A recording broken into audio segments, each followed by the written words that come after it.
Olá, tudo bem? Prazer. Meu nome é Yasmin. Hoje eu vou falar sobre uma pesquisa sobre TEA. O artigo é intitulado como A Gamified Environment Supported by Augmented Reality for Improving Communicative Competences in Students with ASD Design and Validation, de Lopes Bolsas e Pérez 2023. Bem, no fundo eles estão tentando entender um pouco sobre a conexão entre um ambiente gamificado, jogo, com realidade aumentada, e como isso poderia ajudar os alunos em suas competências comunicativas, alunos especificamente com TEA, que é transtorno do espectro autista. Bem, a metodologia usada foi a pesquisa de métodos mistos, combinada em duas fases, uma fase quantitativa e uma fase qualitativa, uma fase qualitativa e uma fase quantitativa. Ela procurava entender, no fundo, design, como é que funcionava o AGE, Augmented Gamified Environment, se ele poderia ajudar a melhorar, né, ele incentivava a melhora das habilidades comunicativas com alunos com TEA, né, de alunos com TEA, e validar também a utilização do AGE. No fundo, a fase qualitativa, que foi a primeira, foi utilizado um estudo de caso de único, em que eles mostraram, né? Eles escreveram o design do AGE. Eles mostraram como funcionou criar o jogo. O jogo tem uma história de piratas e tal. Eles representaram, de certa forma, como é que foi pensado o jogo, quais foram da onde veio a inspiração também do jogo. Veio até de um desenho da Disney, né? E a segunda fase, que é a fase quantitativa, ela foi baseada no modelo Delphi, que um conjunto de 12 peritos avaliaram, né, o jogo, o AGE, por meio de uma escala de Likert, levando alguns aspectos em conta, como adaptabilidade, funcionalidade, confiabilidade e usabilidade. Foram mais ou menos 14 indicadores para essas quatro dimensões, né, que foram vistas. Eles usaram Google Forms, né, enviaram esse Google Forms e esses peritos responderam. Bem, a fase quantitativa, que é uma fase que tentou entender um pouco esses dados, né, principalmente usando frequência das respostas, essas respostas elas foram dadas como a gente viu, por essa escala de Likert, em que ia de 1 a 4, né, em que 1 era alguma e 4 era muito, só que eles também permitiram com que esses profissionais, esses peritos, tivessem a oportunidade de dar respostas abertas. Então, tinha um espaço onde eles poderiam falar mais sobre o que eles acharam de cada ponto ali que foi levado, que foi questionado no, no, no jogo, né? Assim, foi bom o aplicativo, coisa do tipo. A tabela 2 aqui a gente pode ver que eles ouviram frequência, tem o standard deviation, esses pontos, mas o que eu achei mais interessante, que eu acho que ficou faltando um pouco aqui nesse artigo, foi qual foi o critério para escolher esses 12 períodos, né? Que eles eram o quê? O que que eles faziam? Como eles foram escolhidos? Por que eles foram escolhidos? Quais foram os critérios que fizeram eles participarem desse tipo de estudo? Isso seria importante para a gente entender um pouco mais também porque assim, esses dados são importantes. Porém, se eu soubesse, por exemplo, é porque eles são peritos em TEA. Opa, olha a diferença. Eu já saberia que eles estão olhando um aspecto X. A gente percebe que as perguntas giraram em torno do aplicativo em si, né, do jogo, de como funcionou, e também aspectos como, por exemplo, linguísticos, né, alguns aspectos linguísticos, tentando entender um pouco também como é que essas habilidades comunicativas foram trabalhadas no próprio jogo. A visão panorâmica, em geral, o artigo ele conseguiu mostrar para gente que o AGE ele produz um ambiente que é propício para o aluno desenvolver suas competências comunicativas dentro de um jogo que usa uma narrativa, uma história divertida, né? E pelo fato também do próprio tipo de tecnologia usada, que a gente sabe que é Augmented Gamification Environment, normalmente, quando a gente fala sobre realidade aumentada, normalmente a gente conecta a ideia de imersão e engajamento, porque o objetivo dessa tecnologia é criar imersão e engajamento para o indivíduo. Nesse caso aqui, eles permitiram que os alunos tivessem autonomia para fazer suas escolhas dentro do jogo. E essa autonomia gerou um senso de responsabilidade, gerou uma responsabilidade que promoveu esse crescimento comunicativo. Os especialistas, eles focaram muito, viram, né, assim, que o jogo, ele foi muito positivo em relação à apresentação do conteúdo, eles deram 75%, né, para isso, e para adaptabilidade dos estilos de aprendizagem, foi 62,2%.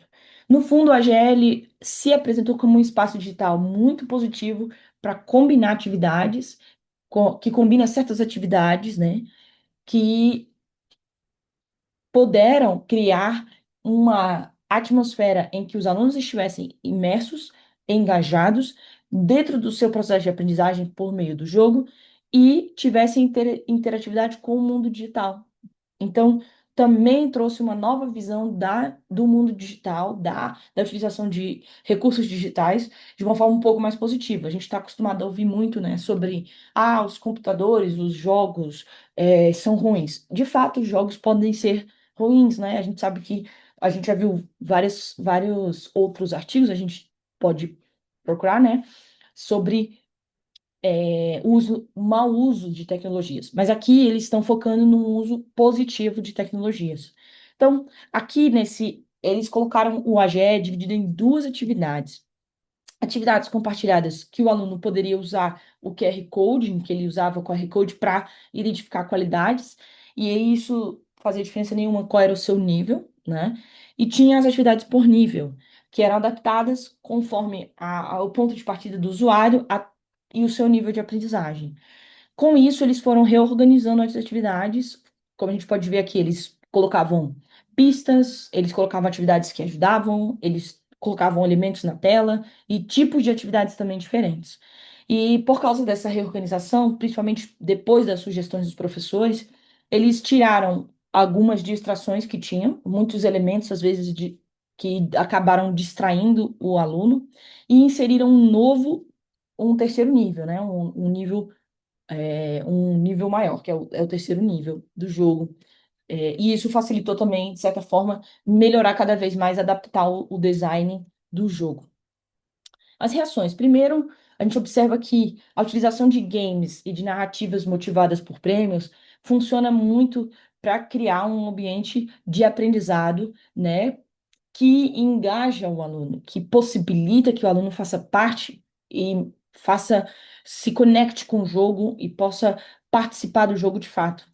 A criação do jogo, ela deve ser pensada numa possibilidade de gerar decisões, opções de decisões, né, possibilidade de decisões do aluno, da criança, desenvolvendo sempre com base no aprendizado dele, né?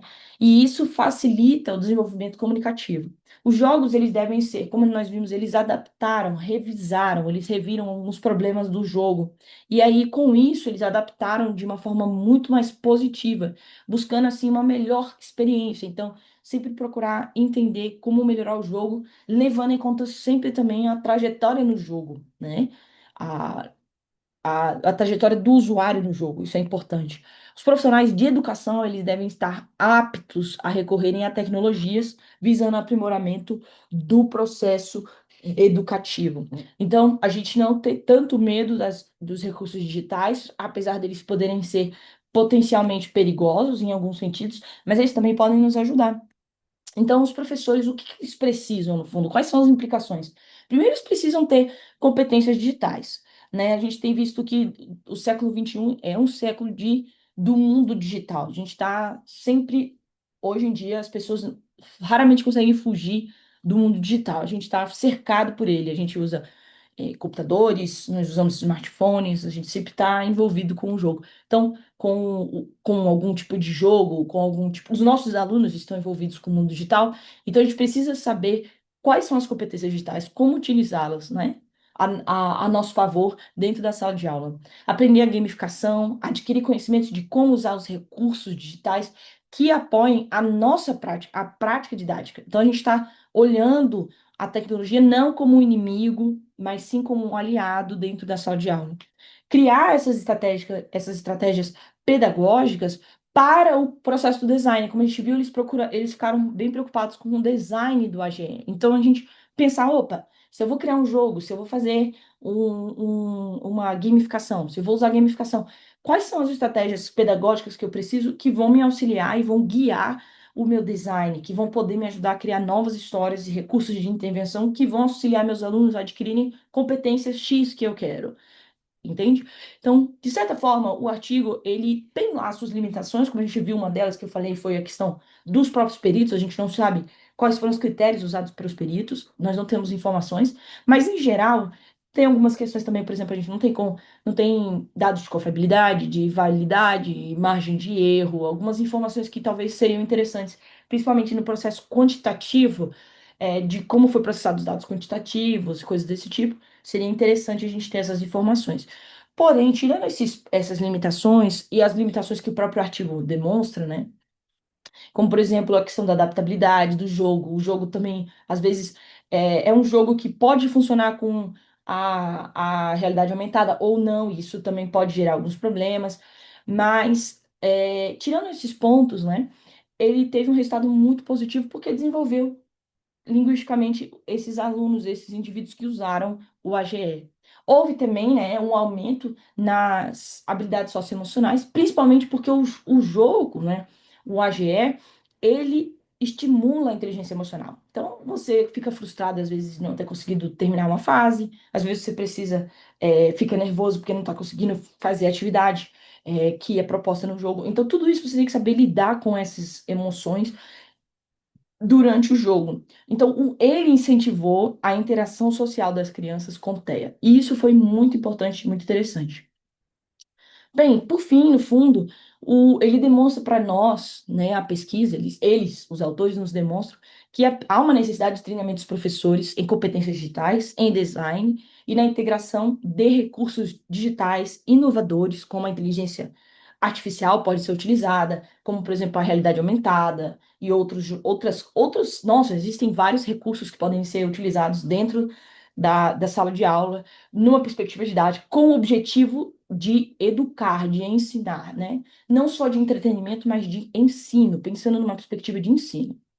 Então, é isso. Espero que vocês tenham gostado. Espero que vocês tenham gostado da apresentação e até a próxima.